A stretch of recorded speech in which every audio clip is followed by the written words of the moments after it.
السيد مصطفى الكاظمي. تفضل سيد رئيس. گۆڤاری فۆرم پۆلیسی ئەمریکی لە وتارێکدا باسی استراتیژی چاکسازی پلە بە پلەی سەرۆکوەزیرانی عێراق مۆستەفا کازمی دەکات کە دەیەوێت لە سای ئەو قەیرانە سیاسیی کە وڵاتی تێکەوتووە جێبەجێ بکات.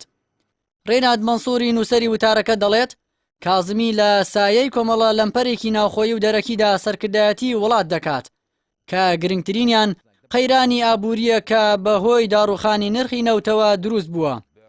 سەرهەڵدانەوەی داعش و پەتای کۆرۆناش دوو دیاردەیترن، بەڵام نووسەر بڕوای وایە ڕیشەی هەموو ئەو قەیران و لەمپەرانە واقعی سیاسی خوڵقاندوێتی. لە چەند ساڵی ڕابردوودا دەستەبژێری سیاسی دەسەڵاتداری عێراق نەیانتوانی وەڵام دەرەوەی خواستەکانی هاوڵاتیان بن لەگەڵ بەردەوامی شۆڕشی خۆپیشاندەران لە گۆڕەپانەکانی بەغدا و شارەکانی باشووری وڵاتدا. دەستەبژێری سیاسی هێشتا سەرگەرمی ململانێن بۆ کۆنتڕۆڵکردنی وەزارەتەکان و ئەوەی لە خەزێنەی وڵات داماوە. سەرۆکوەزیرانی نوێ ناتوانێت بۆ چاکسازی سیستەمی سیاسی شۆڕشگێڕ بێت، بەڵکو هەوڵ دەدات چاکسازیەکی پلە بە پلەی سیستەمی ئێستا بکات کە کورتەی نەخشەکەی قوڵبوونەوەیە لە ململانی نێوان جەماوەر و دەستەبژێری سیاسی، واتە ڕاگررتنی هاوسەنگی لە نێوان چاکسازی و دۆخی ئێستادا. کازمی یەکەمین سەرۆکوەزیران نییە کە بانگەشە بۆ چاکسازی بکات، بەڵکو ڕۆژەکانی سەرەتای دەسەڵاتی نمونەیەک لە کۆسپەکانی بەردەمی نیشانداین. لە سەرەتادا دەیەوێت خۆپیشاندەران ڕازی بکات بەوەی کە بۆ خۆی نوێنەرایەتیان دەکات، چونکە لە ساڵانی ڕابردوودا حکوومەتی عێراقی ڕاستگۆیی و شەرعیەتی خۆی لە ناو جەماوەردا لەدەستداوە. دوای ئەوەی نەیتوانێت دیادگەرانە ڕەفتار بکات و دەنگدەرانی بە چاکسازی ئابووری ڕازی بکات، بەڵکو ڕێگەی توندوتیژی لە خۆپیشاندەران گرتەبەر.